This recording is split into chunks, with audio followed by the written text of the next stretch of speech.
P R Sunil, നീതി മോഡി മന്ത്രമാണ് അലയടിച്ചുകൊണ്ടിരിക്കുന്നത്. അവിടെ മഹാസഖ്യത്തിന് മഹാശിക്ഷ വിധിച്ചു എന്ന് തന്നെ നമുക്ക് പറയാം.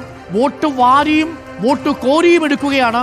ഇതിനെ വോട്ട് ചോരി എന്നൊരൊറ്റ ആരോപണത്തിൽ മാത്രം ഇനി പ്രതിരോധിച്ചു നിർത്താൻ കോൺഗ്രസിന് കഴിയുമോ പി ആർ സുനിൽ?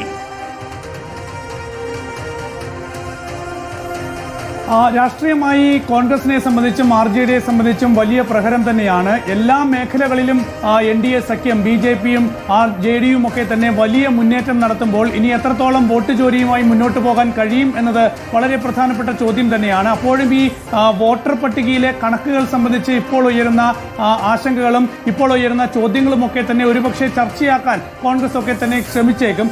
പക്ഷേ വലിയ പ്രതീക്ഷയുണ്ടായിരുന്നു മഹാസഖ്യത്തിന് ഇത്തവണ ബീഹാറിൽ ഒരു മാറ്റമുണ്ടാകും എന്നത് മഹാസഖ്യത്തിന്റെ വലിയ പ്രതീക്ഷയായിരുന്നു. കാരണം ഏറ്റവും പ്രധാനപ്പെട്ടത് കഴിഞ്ഞ 20 വർഷത്തെ നിതീഷ് കുമാറിന്റെ ഭരണം ബീഹാറിൽ യാതൊരു മാറ്റവും ഇല്ലാത്ത ഒരു സാഹചര്യം. നമുക്കറിയാം 2000-ൽ ജാർഖണ്ഡ് ബീഹാറിൽ നിന്ന് വിഭജിച്ചപ്പോൾ അന്ന് ഏറ്റവും ദരിദ്രമായൊരു സംസ്ഥാനമായി ബീഹാർ മാറിയതാണ്. ബീഹാറിന് ആകെ ഉണ്ടായിരുന്നത് പിന്നീട് ഈ കൃഷി മാത്രമാണ്. ജാർഖണ്ഡ് എന്ന് പറയുന്നത് ഈ ഖനികളുടെ ഒരു ഖനിയാണ്. അവിടെ കൽക്കരിയൊക്കെ തന്നെ ഉള്ളത് കൊണ്ട് വലിയ സമ്പത്തായിരുന്നു അന്ന് ബീഹാറിനെ സംബന്ധിച്ചുണ്ടായിരുന്നത്. അന്ന് ലാലു പ്രസാദ് യാദവിന്റെ വളരെ പ്രസിദ്ധമായൊരു പ്രസംഗമുണ്ട്.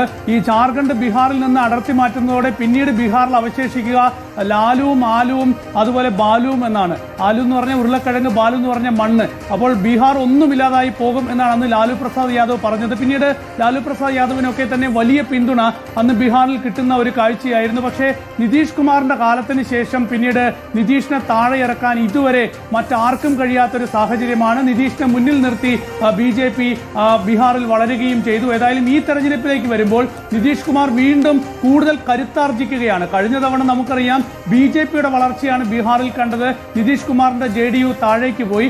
അവിടെ നിന്ന് മാറി ഇത്തവണ നിതീഷ് കുമാറിന്റെ JDU ഉണർന്നടിയിക്കുന്ന കാഴ്ച വരുന്നു. BJP കൂടുതൽ ശക്തമാകുന്ന കാഴ്ച വരുന്നു. അപ്പോൾ മഹാസഖ്യം തകർന്നടിയുന്ന ഒരു സാഹചര്യമുണ്ട്. അപ്പോൾ ഇത്രയും വലിയ തകർച്ചയുണ്ടായത് SIR ആണ് എന്നൊക്കെ വേണമെങ്കിൽ ഇനി പ്രതിപക്ഷത്തിനും കോൺഗ്രസിനും RJDക്കും ഒക്കെ തന്നെ ദേശീയ തലത്തിൽ ഉയർത്തിപ്പിടിക്കാം. പക്ഷേ അത് എത്രത്തോളം ആ ഒരു രാഷ്ട്രീയ പ്രചരണം വിജയിക്കും എന്നത് കാത്തിരുന്ന് കാണും.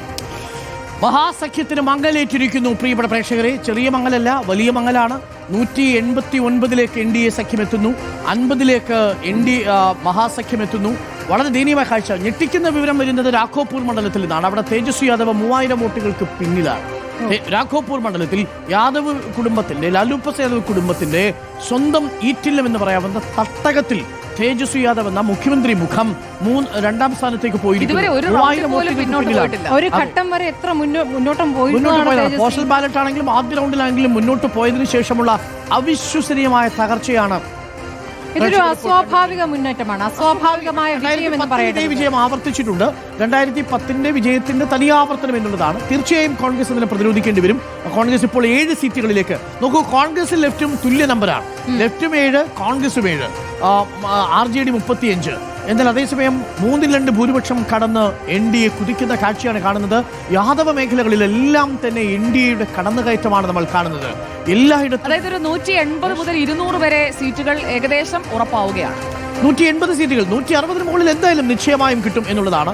ഇനി വരുന്ന മണ്ഡലങ്ങളും വളരെ പ്രധാനപ്പെട്ടതാണ്. ഇപ്പോൾ എണ്ണിക്കൊണ്ടിരിക്കുന്ന ഇടങ്ങളിൽ തന്നെ ഓരോ റൗണ്ട് കഴിയുമ്പോഴും വലിയ മാറ്റം ഉണ്ടാകുന്നില്ല. Trend is very visible. ഒരു വേവ് അവിടെയുണ്ട്, ഒരു തരംഗം അവിടെയുണ്ട്. ആ തരംഗമാണ് ഇപ്പോൾ പ്രേക്ഷകർ കണ്ടുകൊണ്ടിരിക്കുന്നത്. ഒന്നും ചെയ്യാനാവാതെ പരിങ്ങലിലാവുന്ന നിലയിലാണ് കോൺഗ്രസിന്റെ ഉള്ളത് എന്നുള്ളതാണ്. 84 നോക്കൂ. BJP ബീഹാറിന്റെ രാഷ്ട്രീയ ചരിത്രത്തിലെ ഏറ്റവും ഉയർന്ന ടാലിയാണ്. 84 സീറ്റുകളാണ് നേടുന്നത്. 84. BJPക്ക് മേധാവിത്വം എന്നുള്ളതാണ്, NDAക്ക് മേധാവിത്വം എന്നതിന് അപ്പുറം BJPയുടെ മേധാവിത്വം. JDU ഉണ്ട്. JDU കഴിഞ്ഞ തവണത്തേക്കാൾ ഇരട്ടിയാക്കിയിട്ടുണ്ട്. ഏറ്റവും വലിയ ഒറ്റകക്ഷിയായി ലീഡ് ചെയ്യുന്ന BJPയാണ്. അതെ. പല നേതാക്കന്മാരും വലിയ രീതിയിലുള്ള പ്രകടനങ്ങൾ നടത്തുന്ന നമുക്ക് ദൃശ്യങ്ങൾ കൂടി പ്രേക്ഷകർക്ക് കൊടുക്കാവുന്നതാണ്. JDU ഓഫീസിൽ ആഹ്ലാദം, BJP ഓഫീസിൽ ആഹ്ലാദം. എന്നാൽ RJD ഓഫീസിൽ ഒരാഹ്ലാദവും ഇല്ലെന്ന് മാത്രമല്ല, ശ്മശാന മൂകതയാണ് വീട്ടിലും. ഇതിപ്പോൾ RJDയും കോൺഗ്രസും തമ്മിലുള്ള സീറ്റ് ധാരണയിൽ കോൺഗ്രസിന് കൂടുതൽ സീറ്റ് കൊടുത്തു എന്നൊരു പ്രശ്നം ഇനിയിപ്പോൾ RJDക്ക് പറയാനും പറ്റില്ല. RJDയും പിന്നാക്കം പോയിരിക്കുന്നു.